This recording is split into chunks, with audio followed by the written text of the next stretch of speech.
Doctor एहसान साहब को हमसे बिछड़े आज तकरीबन 15 दिन बीत चुके हैं। मैं पिछले कई दिनों से वीडियो बनाना चाह रहा हूँ लेकिन अल्फाज नहीं मिल रहे, हौसला नहीं पड़ रहा मुझे। स्पेशली तौर पे ये वीडियो कोलो तारड़ की उन शख्सियात के बारे में बनाई जा रही है जिनके बिछड़ने से कोलो तारड़ की आवाम को नाकाबिले तलाफ़ी नुकसान हुआ है। वैसे तो हर बंदा अपने घर वालों के लिए, अपने रिश्तेदारों के लिए अहमियत का हामिल है, लेकिन कुछ शख्सियात ऐसी होती हैं जो जिनके जाने से ना सिर्फ उनके घर को, ना सिर्फ उनकी फैमिली को, बल्कि पूरे इलाके का नुकसान होता है। ये पिछले 5 साल के अंदर कोलो तारड़ में बहुत सारे ऐसे खूबसूरत चेहरे हमसे बिछड़ गए, जिनमें अगर जिक्र किया जाए तो चाचा रफ़ीक अहमद पटवारी साहब, चाचू नसीर अहमद उपल, चाचू अब्दुल रऊफ़ साहब, भाई बाबर बिलाल कम्बोह, उसके बाद हबीबुर रहमान गिल, हमारा दोस्त क्लास फेलो हाफ़िज़ हबीबुर रहमान, जो बिल्कुल ऐन जवानी में हमसे बिछड़ गए। उसके बाद अगर जिक्र करें मास्टर अनायतुल्लाह साहब, उसके बाद और भी बहुत सारी शख्सियात हैं जो पिछले कुछ दिनों, पिछले चंद सालों के अंदर हमसे बिछड़ गए हैं। अभी इन जितने भी ये 5 सालों के अंदर लोग हमसे बिछड़े हैं, उनमें मैं 4 शख्सियात का खुसूसी तौर पे आपके सामने ज़िक्र करूँगा, जिनके जाने से ना सिर्फ उनकी फैमिली बल्कि पूरे इलाके को नुकसान हुआ है। उनमें पहले नंबर पे अगर हम रखें तो डॉक्टर हबीबुल्लाह साहब हैं, जो कि न्यूरो सर्जन थे। रावलपिंडी के बेनज़ीर भुट्टो हॉस्पिटल में वो एक डिपार्टमेंट के हेड भी रहे हैं। उनके जाने से जो नुकसान हुआ है वो नाकाबिले तलाफ़ी है, क्योंकि वो ना सिर्फ कोलो तारड़, अपने कोलो तारड़ की अवाम, बल्कि ज़िला हाफिज़ाबाद समेत पूरे पाकिस्तान के लिए उनकी खिदमात जो हैं वो सुनहरी हरूफ में लिखने के काबिल हैं। ऐसे भी लोग हैं जो ये बताते हैं कि डॉक्टर हबीब साहब के पास हम दवाई लेने के लिए जाते थे तो डॉक्टर साहब दवाई भी फ्री लेके देते थे और वापसी का किराया भी देते थे। कोलो तारड़ से रावलपिंडी आने जाने का किराया भी अपने पास से देते थे। उनके बिछड़ने से गरीब बंदों के लिए बहुत बड़ा नुकसान है। ऐसे बंदे जो ये अफोर्ड कर सकते हैं उन्हें शायद ये नुकसान फील ना हो, लेकिन ऐसे अफराद जो महंगी दवाई अफोर्ड नहीं कर सकते या रावलपिंडी आने जाने का किराया अफोर्ड नहीं कर सकते, उनके लिए ये बहुत बड़ा नुकसान था। उसके बाद अगर दूसरे नंबर पर जिक्र किया जाए तो मौलाना याहिया मारद साहब, जो कि मेरे उस्ताद हैं, मेरे मोहसिन हैं। मैंने ये बोल चाल, मैंने ज़िंदगी गुजारने का सलीका तरीका अपने उस्ताद मौलाना याहिया मारद साहब से सीखा है, जो ना सिर्फ दीनी तालीम बल्कि दुनियावी तालीम भी देते हैं, लोगों को देते रहे हैं।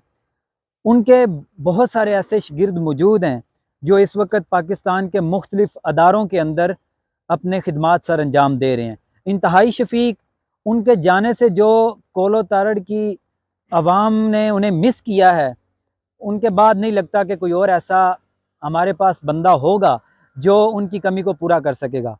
तीसरे नंबर पे अगर हम जिक्र करें तो तारक महमूद जंजुआ साहब। तारक महमूद जंजुआ साहब एक गरीब घराने में पैदा हुए थे, लेकिन उन्होंने मेहनत करके अपना एक लोहा मनवाया। उन्होंने बहुत सारा पैसा कमाया और पैसा कमा के सिर्फ बैंकों में नहीं रखा, अपने घर में अपने बच्चों के लिए नहीं रखा। उन्होंने कोलो तारड़ की आवाम के ऊपर खर्च किया, गरीबों के ऊपर खर्च किया। मेरा उनके साथ बड़ा अच्छा ताल्लुक था। उनके वफात से चंद दिन पहले तक भी मेरी उनसे जो मुलाकातें हुई हैं उसके अंदर वो सिर्फ यही कहा करते थे कि कोलो तारड़ की आवाम के लिए मैं कुछ करूं। मैंने उनके वफात से पहले जो रमज़ान आया, उस रमज़ान में देखा कि उन्होंने वो राशन तकसीम कर रहे थे तो एक बंदे के लिए एक पैकेट का एहतमाम किया हुआ था, लेकिन मैंने ये भी देखा कि एक बंदे को दो दो तीन तीन पैकेट भी दिए जा रहे थे। मैंने जब कहा कि सर ये एक बंदे को एक ही पैकेट दें ताकि ज़्यादा बंदों तक पहुंच सके, उन्होंने कहा जो बंदा लेके जाता है ले जाए, इन्हीं के लिए बनवाए हुए हैं। और ये सिर्फ एक बार नहीं, ये पिछले कई सालों से मुसलसल वो कोलो तारड़ की गरीब आवाम का हम आवाम की खिदमत करते हुए नज़र आ रहे थे। और उनका जो सबसे बड़ा कारनामा था, अगर वो ज़िंदा होते तो आज कोलो तारड़ के अंदर ज़िला हाफिज़ाबाद का सबसे बड़ा हॉस्पिटल, 400 बेड पर मुश्तमिल हॉस्पिटल अभी उसका इफ्तिताह हो चुका होता, वो बन रहा होता, उसकी बिल्डिंग बन रही होती, लेकिन उनके जाने के बाद पीछे कोई इस कदर नहीं कर सकता था ये काम कि जो परसू करता उस अदारे के साथ कि हमारे कोलो में जो आपने एक हॉस्पिटल देने का वादा किया हुआ है वो पूरा करें। तारिक महमूद जंजुआ साहब के जाने से भी कोलो तारड़ की गरीब आवाम को नाकाबिल तलाफ़ी नुकसान हुआ है। उसके बाद अगर ज़िक्र करें तो पिछले दिनों 15 दिन पहले मेरे इंतहाई शफीक और ख़ूबसूरत शख्सियत के हामिल भाई डॉक्टर एहसानुल्लाह साहब जो रोड एक्सीडेंट में ज़ख्मी हुए और 25 दिन तक ज़ेर इलाज रहने के बाद दार फ़ानी से कूच कर गए। डॉक्टर एहसान साहब वो MBBS डॉक्टर नहीं थे, वो कंपाउंडर डॉक्टर थे, लेकिन अल्लाह ने उनके हाथ में जो शफा दे रखी थी वो हर बंदा उनके गुन गाता नज़र आता था। दूर दराज के इलाकों से लोग कोलो तारड़ में बच्चों की दवाई लेने के लिए डॉक्टर एहसान साहब का पूछ रहे होते या उनके घर पहुंच जाते। डॉक्टर एहसान साहब के बारे में 2 बातें आपके सामने रखूंगा। मुझे बहुत सारे दोस्तों ने बहुत सारी बातें बताई हैं, लेकिन 2-3 बातें तहदीस बिन नेमत के तौर पे आपके सामने रखूंगा कि एक साहब उनके वफ़ात के बाद मिले, जिनसे मैं मिलने खुद किया, वो रोड एक्सीडेंट में ज़ख्मी हुए थे, तो वो इंतहाई अफसरदा थे और डॉक्टर एहसान साहब की वफ़ात पर गहरे दुख में थे। वो बताते हैं कि हमारी कोई रिश्तेदारी नहीं है, हमारा कुछ ज़्यादा ताल्लुक़ भी नहीं है। मेरी बेगम बच्चे को लेकर दवाई लेने के लिए गई उनके पास, तो डॉक्टर साहब ने चेक किया और दवाई लिख के दे दी कि ये स्टोर से ले लें। उन्होंने पूछा, डॉक्टर साहब आपकी कितनी फ़ीस है? उन्होंने कहा मेरी कोई फ़ीस नहीं है। सख्त असरार के बाद भी डॉक्टर साहब ने फ़ीस ना ली। वो कहते हैं चले गए, डॉक्टर साहब ने फ़ीस नहीं ली, ज़्यादा जान पहचान भी नहीं है और लालच नहीं है पैसे का। ये बंदा, हर बंदा यही कहता नज़र आता है कि डॉक्टर एहसान साहब को पैसे का लालच नहीं था। एक और साहब जो हैं वो मुझे बता रहे थे कि मैं डॉक्टर साहब के पास दवाई लेने के लिए गया बच्चों के चेकअप के बाद उन्होंने मुझे दवाई लिख के दी। मैंने स्टोर से दवाई ली और चला गया, बच्चे बिल्कुल ठीक हो गए, लेकिन पर्ची बनाने के भी उन्होंने पैसे नहीं लिए, चेकअप के पैसे नहीं लिए। मैंने कहा डॉक्टर साहब पैसे ले लें, वो कहते हैं नहीं पैसे नहीं, आप बस जाएं। नेक्स्ट टाइम कहते हैं फिर मेरा बच्चा बीमार हुआ तो मैं फिर गया, फिर मैंने इसरार किया डॉक्टर साहब पैसे ले लें, उन्होंने कहा नहीं पैसे नहीं लेने, आप बस जाएँ स्टोर से दवाई लें। वो कहते हैं मैं दवाई ली, ठीक हो गया। नेक्स्ट टाइम जब मेरा बच्चा बीमार हुआ तो मैं गया, मैंने कहा डॉक्टर साहब अब मैंने पैसे देने के बगैर नहीं जाना, आपकी फ़ीस, आपकी जो पर्ची बनानी है, आपकी जो चेकअप है, उसकी मैं कुछ ना कुछ फ़ीस लाजमी दूंगा। डॉक्टर साहब ने इसरार किया मैं नहीं लूँगा। वो कहते हैं कि मैंने डॉक्टर साहब को एक चीज़ पे आमादा किया कि डॉक्टर साहब आप मेरे से पैसे ना लें, लेकिन मेरे साथ एक डील कर लें। वो कहते हैं क्या डील है बताएं? वो कहते हैं कि मैं जब भी आपके पास आऊँगा बच्चे के चेकअप के लिए, मैं बेशक फ़ोन पे बात कर रहा हूँ या आपके पास डायरेक्ट आऊँ, जब भी मैं आपसे मशवरा लूँगा, वो फ़ोन पे हो या डायरेक्ट हो, मैं आपको 500 रुपया दूँगा। लेकिन वो 500 रुपया अब आपका है, आप उसको अपने पास रखें या किसी गरीब को दे दें, मेरी तरफ से वो आपके पास है। वो कहते हैं डॉक्टर साहब इस बात पे आमादा हो गए। डॉक्टर साहब के पास जब भी मैं जाता दवाई लेने के लिए या फ़ोन पे करता तो मैं उनको 500 रुपया दे देता। और बारहा ऐसा हुआ कि डॉक्टर साहब से मैं दवाई लिखवा के घर पहुंचता तो बच्चा मेरा ठीक होना शुरू हो जाता था।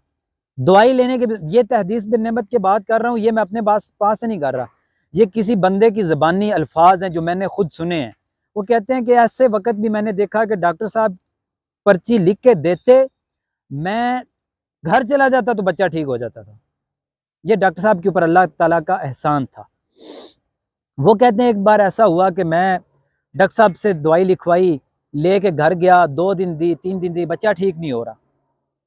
मैंने पूछा डॉक्टर साहब के पास मैं चला गया, मैंने कहा डॉक्टर साहब कोई मामला ख़राब है, मेरा बच्चा ठीक नहीं हो रहा। डॉक्टर साहब ने फ़ौरन अपनी जेब से वॉलेट निकाला और उस वॉलेट में पड़े हुए 2000 रुपये मुझे दिखाए। उन्होंने कहा भाई मैं मसरूफियत की वजह से टाइम नहीं निकल सका मेरे पास, और ये आपके दिए हुए वो 2000 रुपये हैं जो मैंने अभी किसी को नहीं दिए, और शायद यही वजह है कि आपका बच्चा अभी तक ठीक नहीं हो पा रहा।